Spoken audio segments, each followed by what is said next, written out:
مجلس حسان جو آپ نے پاکستان میں قائم کی ہے جی، اس کو قائم کرنے کا خیال آپ کو کیسے آیا اور اس کی کارکردگی کیا ہے؟ یہ آپ نے بڑا اچھا سوال کیا ہے آپ نے، اور بڑا وسیع سوال ہے۔ یہ آج سے تقریباً 16 برس پہلے کی بات میں آپ کو بتا رہا ہوں۔ اس وقت میں مختلف محافلوں میں شرکت کرتا تھا، لیکن جب یہ دیکھتا تھا کہ لوگ مختلف بزرگوں کے دن مناتے ہیں، مثلا یوم حالی مناتے ہیں، یوم اقبال مناتے ہیں، یوم غالب مناتے ہیں، تو میں ان ایام میں یعنی ان کے یاد میں جو پروگرام ہوتے تھے مقامی طور پر ان میں بھی شریک ہوتا رہا، تو مجھے خیال آتا رہا افضل صاحب کہ آخر ہم لوگ جو نعت گو ہیں، نعت خواں ہیں، ان کی جو روایت ہے یا ان تک جو یہ سلسلہ آ رہا ہے، یہ اس کا آغاز کہاں سے ہوا، اور جنہوں نے ان کا آغاز کیا ان کی یاد کوئی تازہ نہیں کرتا، نہ ان کو کوئی مطلب ان کی یاد میں کوئی نشست کا اہتمام کرتا ہے، نہ ان کا کوئی دن مناتا ہے۔ میری مراد یہ ہے کہ ہمارے پاس تاریخ میں جو نعت گوئی کے سلسلے میں سب سے نمایاں نام ہے وہ حضرت حسان بن ثابت رضی اللہ تعالیٰ عنہ کا ہے۔ تو مجھے یہ خیال آیا کہ آخر ان کا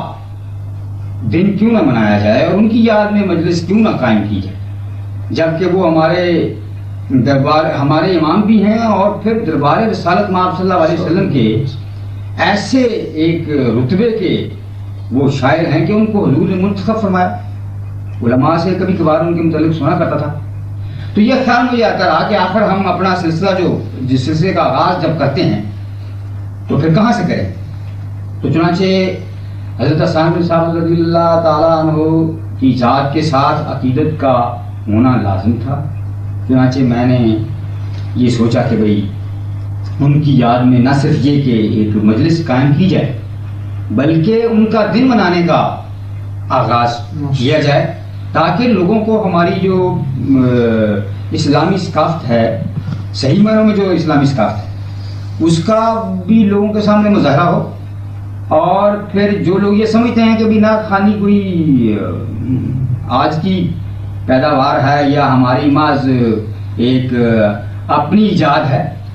ان کی غلط فہمی بھی دور ہو، اور لوگوں کو دربار رسالت مآب صلی اللہ علیہ وسلم کے اس عظیم منتخب شدہ نعت خواں اور نعت گو